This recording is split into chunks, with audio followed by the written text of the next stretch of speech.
Pois é, e o cenário da guerra se agrava. A porta-voz do Ministério das Relações Exteriores da Polônia afirma que a explosão que matou 2 pessoas em um território polonês na fronteira com a Ucrânia foi causada por um míssil de fabricação russa. O presidente da Polônia ressaltou que ainda não tem provas de quem disparou o projétil. Já a Rússia nega o ataque. O incidente eleva, claro, a tensão naquela região do leste europeu, já que a Polônia integra a OTAN, a aliança militar, para defender os países que fazem parte desse grupo. Sobre essa nova crise aberta com a guerra Rússia e Ucrânia, a gente conversa agora com o Vinícius Rodrigues Vieira, professor de Relações Internacionais da Fundação Getúlio Vargas, da Fundação Armando Álvares Penteado. Tudo bem, professor? Bem-vindo à Jovem Pan.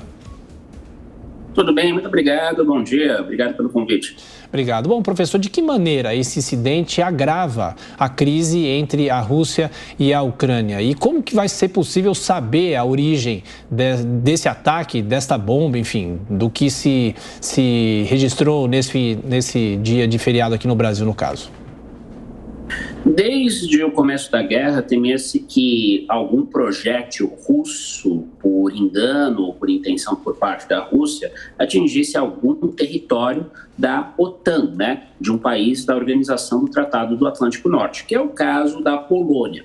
Portanto, é necessário muito cautela nessa hora, tanto que o próprio presidente americano Joe Biden, o próprio presidente polonês Andrzej Duda, ele está ali um tanto quanto oposto à posição da chancelaria, do Ministério das Relações Exteriores da Polônia, que diz de maneira enfática que o míssil é de fabricação russa, mas apenas uma investigação que contará aí com a ajuda de equipes da OTAN pode provar isso, pode provar de fato a origem do míssil. Claramente, Biden diz que ele não foi disparado desde a Rússia, né? Ou seja, a partir do território russo, mas deixa-se aí aberto que pode ter havido ação por parte de algum avião. É uma situação muito estranha, não podemos cravar nada por hora, mas já era sim tensão em meio a uma guerra que parecia aí ter um momento de reação dos ucranianos contra os russos com a retomada de Kherson lá no leste da Ucrânia. Agora, professor, o próprio acordo da OTAN prevê em 2 dos seus artigos que quando situações como essas, que envolvem membros da OTAN acontecem, é preciso que isso seja discutido de forma coletiva e, caso seja necessário, que haja uma reação coletiva também dos países em proteção daquele que está sendo atingido. Caso essas investigações apontam para a Rússia como a culpada, a gente pode aguardar uma entrada mais efetiva da OTAN, então, na guerra, já que desde o início a aliança tem se reservado a essa postura de apenas fornecer apoio logístico, armamentos e não entrar efetivamente na guerra? Vejo a OTAN, independentemente dos resultados dessa investigação, estar ali mais de prontidão. O que isso significa numa linguagem bastante simples?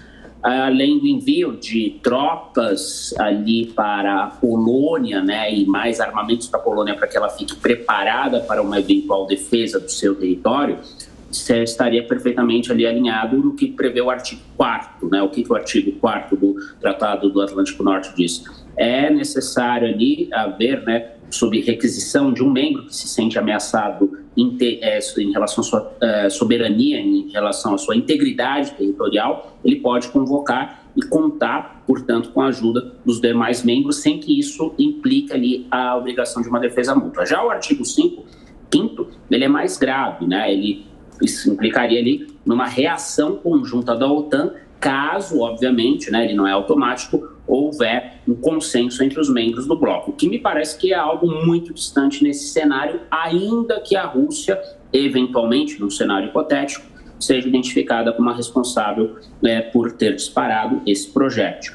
Por quê? Se tratou ali de algo muito pontual, não foi uma cidade inteira destruída, foi ali, houve obviamente, e lamenta-se obviamente a questão de ter havido vítimas fatais, mas seria desproporcional iniciar uma guerra direta contra a Rússia em função apenas desse evento. Então, ajuda ali para manter, né, a Polônia bem defendida e mais ajuda para que a Ucrânia avance contra os russos, como vem ocorrendo nos últimos meses e semanas, é o que devemos esperar independentemente do resultado das investigações. Professor Vinícius, a Polônia recebeu centenas de refugiados logo no começo da guerra, a guerra que logo mais vai completar 9 meses, e foi um país também que mostrou muita proximidade em relação aos Estados Unidos, com visitas de chefes de Estado dos Estados Unidos a essa região da Polônia.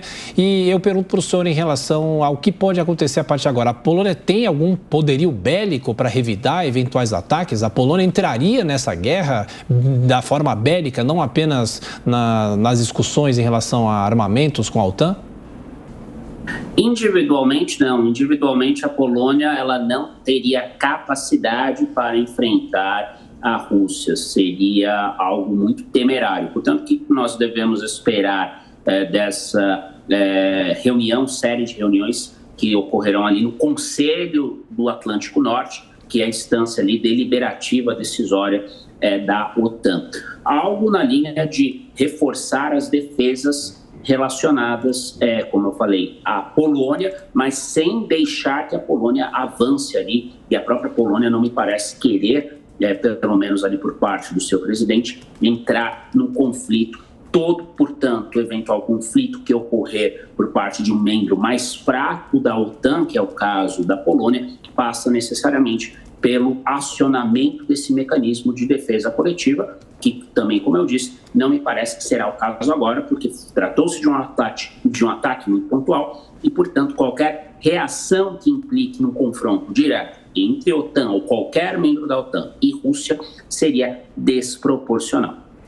Agora é interessante, né, professor, porque juntamente com essa guerra bélica que a gente está acompanhando desde fevereiro deste ano, né, a gente tem essa guerra de informações também. De um lado, a gente tem os russos acusando os próprios ucranianos de terem disparado esse míssil como reação a um ataque russo, a uma região que fornece eletricidade para outras regiões da Ucrânia.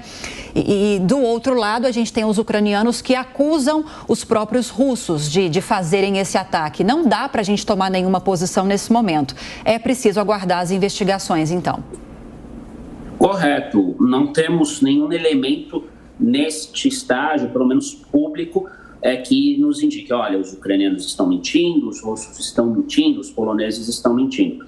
O que se sabe, que foi noticiado pela imprensa internacional, é que a própria OTAN já sabe qual foi exatamente a trajetória desse míssil. Então, se ele sabe qual foi a trajetória desse míssil, de onde ele veio, então já se sabe nos bastidores exatamente qual foi a sua origem. Se foi, de fato, um míssil como os ucranianos e os poloneses dizem de fabricação russa, né, ali. Então, portanto, algo que muito provavelmente foi disparado pela própria Rússia. Também a hipótese aí de ter havido um desvio não intencional, é importante dizer, por parte das forças de defesa da Ucrânia ao tentar interceptar um míssil russo, mas temos aí a questão da distância, né? Tudo indica ali que os bombardeios russos, eles ocorreram ali apenas até Kiev, que fica relativamente distante da região ali da fronteira com a Polônia, e também temos aí a possibilidade, obviamente, de isso tudo ser algo como os russos argumentam, embora eu particularmente, opinião pessoal, me parece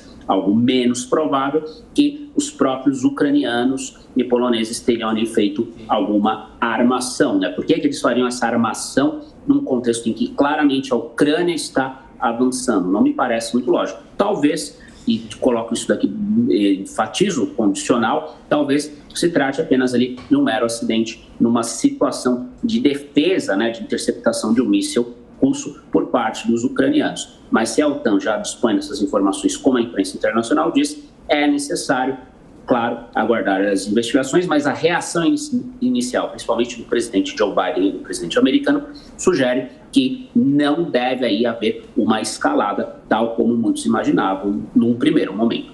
Conversamos com o professor de Relações Internacionais, Vinícius Rodrigues Vieira. Professor, obrigado pela atenção, pela gentileza, bom trabalho, até a próxima. Muito obrigado, bom dia a todos, até mais.